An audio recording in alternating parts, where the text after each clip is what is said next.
महाकालेश्वर ज्योतिर्लिंग मध्य प्रदेश के उज्जैन में स्थित है। कहते हैं पृथ्वी पर महाकालेश्वर ही मान्य शिवलिंग है। जानते हैं ज्योतिर्लिंग के इस शिवधाम में कैसे हुई महाकाल की स्थापना। अकाल मृत्यु वो मरे जो काम करे चांडाल का, काल उसका क्या करे जो भक्त हो महाकाल का। कालों के काल महाकाल राजा की महिमा अद्भुत है।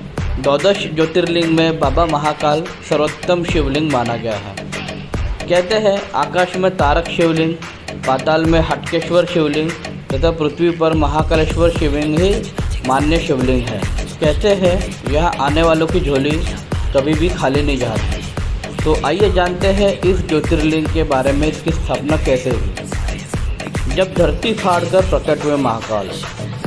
पौराणिक कथा के अनुसार वेदप्रिय नाम का एक ब्राह्मण अवंती नामक नगर में रहता था।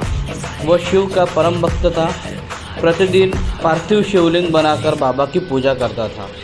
नियमित रूप से ही धार्मिक कर्मकांड के कामों में उसकी विशेष रुचि रही थी। एक बार दूषण नामक राक्षस नगर में आया और लोगों को धार्मिक कार्य करने से रोकने लगा। राक्षस को ब्रह्मा जी से विशेष वरदान प्राप्त था। इस कारण उसका आतंक बढ़ता ही गया। राक्षस की पीड़ा से दुखी होकर सभी ने शिव से रक्षा के लिए विनती की। शिव की हुंकार मात्र से ही भस्म हुआ राक्षस। भोलेनाथ ने नगरवासियों को राक्षस के अत्याचार से बचाने के लिए पहले उसे चेतावनी दी। उसके बाद भी दूषण राक्षस नहीं माना। दूषण राक्षस पर इसका कोई भी असर नहीं हुआ और उसने नगर पर हमला कर दिया। इससे भोलेनाथ क्रोधित हो उठे और धरती फाड़कर महालोक के रूप में प्रकट हुए। शिव ने अपनी हुंकार से राक्षस को भस्म कर दिया। ब्राह्मणों ने महादेव से यही विराजमान होने के लिए प्रार्थना की। ब्राह्मणों के निवेदन से प्रसन्न होकर शिवजी यहाँ महाकालेश्वर ज्योतिर्लिंग के रूप में वास करने लगे। तब से ही इस मंदिर को ज्योतिर्लिंगों में से एक माना जाता है।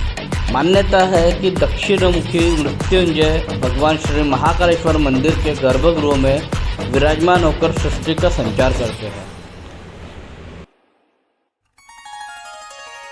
उज्जैन 5000 साल पुराना नगर माना जाता है।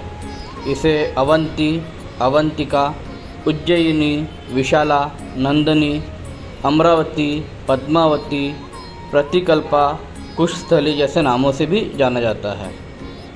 क्यों कहा जाता है मृत्युंजय महाकालेश्वर? श्री महाकालेश्वर पृथ्वी लोक के राजा है। सभी ज्योतिर्लिंगों में से एकमात्र ऐसा ज्योतिर्लिंग है जिसकी प्रतिष्ठा पूरी पृथ्वी के राजा और मृत्यु के देवता मृत्युंजय महाकाल के रूप में की जाती है।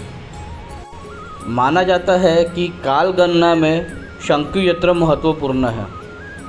पृथ्वी के केंद्र में उज्जैन में इसी शंकु यंत्र पर महाकालेश्वर लिंग स्थित है। यहीं से ही पूरी पृथ्वी की काल गणना की जाती है। कितना पुराना है श्री महाकालेश्वर ज्योतिर्लिंग?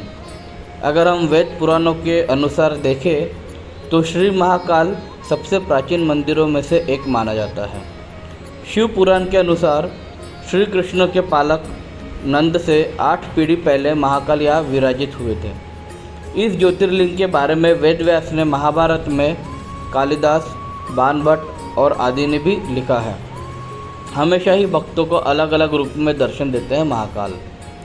उज्जैन में विराजित महाकाल ही एक है, लेकिन वह अपने भक्तों को हमेशा ही अलग अलग रूपों में दर्शन देते हैं।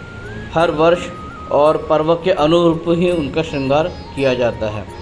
जैसे शिवरात्रि में वह दूल्हा बनते हैं तो श्रावण मास में राजाधिराज बन जाते हैं। दिवाली में जहाँ महाकाल का आंगन दीपों से सज जाता है तो होली में गुलाल से रंग जाता है। जहाँ ग्रीष्म ऋतु में महाकाल के मस्तक से मटकियों से जल गिरता है तो कार्तिक मास में भगवान विष्णु को सृष्टि का कार्यभार सौंपने के लिए पालकी में विराजित हो जाते हैं। महाकाल के हर एक रूप को देखकर व्यक्ति हमेशा ही मोहित हो जाता है। महाकाल को उज्जैन का राजा भी कहा जाता है। धार्मिक मान्यता है कि किसी भी शुभ काम को करने से पहले महाकाल का आशीर्वाद लेना बेहद ही जरूरी है। क्षिप्रा नदी के तट पर स्थित उज्जैनों को मंदिरों का शहर भी कहा जाता है। ज्योतिर्लिंगों में उज्जैन का महाकाल मंदिर एकमात्र ऐसा ज्योतिर्लिंग है जो दक्षिण मुखी है। दक्षिण दिशा को स्वामी यमराज रहते हैं, जिसे काल का स्वामी भी कहा जाता है, इसलिए इस ज्योतिर्लिंग को महाकाल मंदिर भी कहते हैं। प्रत्येक सोमवार को निर्वाणी अखाड़ा के साधु संतों के द्वारा महाकाल मंदिर में भस्म आरती की जाती है। पहले भगवान महाकाल को ठंडे जल से स्नान कराया जाता है, जिसके पश्चात उनका पंचामृत से अभिषेक किया जाता है। पीपल के पत्ते, गोबर के बने कंडे, बेर के पेड़ की पत्तियाँ और पलाश को जलाकर भस्म तैयार किया जाता है, जिससे भगवान महाकाल की आरती की जाती है। उज्जैन के महाकाल ज्योतिर्लिंग के कुछ ही दूरी पर देवी सती के 51 शक्तिपीठों में से एक हरसिद्धि माता का मंदिर है। ज्योतिर्लिंग और शक्तिपीठ के इतने करीब होने की वजह से इस मंदिर का महत्व और भी बढ़ जाता है। महाकालेश्वर ज्योतिर्लिंग मंदिर हजारों वर्ष पुराना है।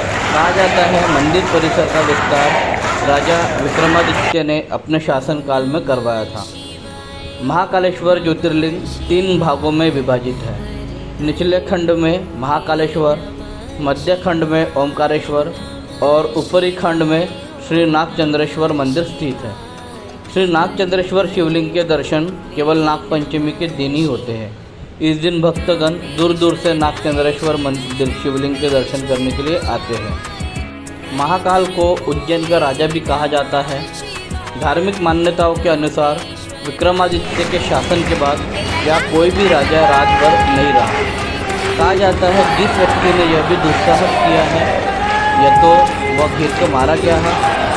इसीलिए आज तक कोई भी मुख्यमंत्री या प्रधानमंत्री उज्जैन में रात नहीं बिताते, क्योंकि अगर कोई भी प्रधानमंत्री या मंत्री यहाँ रात गुजारे तो दूसरे ही दिन उनकी गद्दी छीन जाने का डर हमेशा बना रहता है। हर साल सावन के महीने में महाकाल की सवारी निकाली जाती है। कहा जाता है इस दिन महाकाल उज्जैन का भ्रमण करने के लिए पालकी में सवार होकर नगर भ्रमण को निकलते हैं।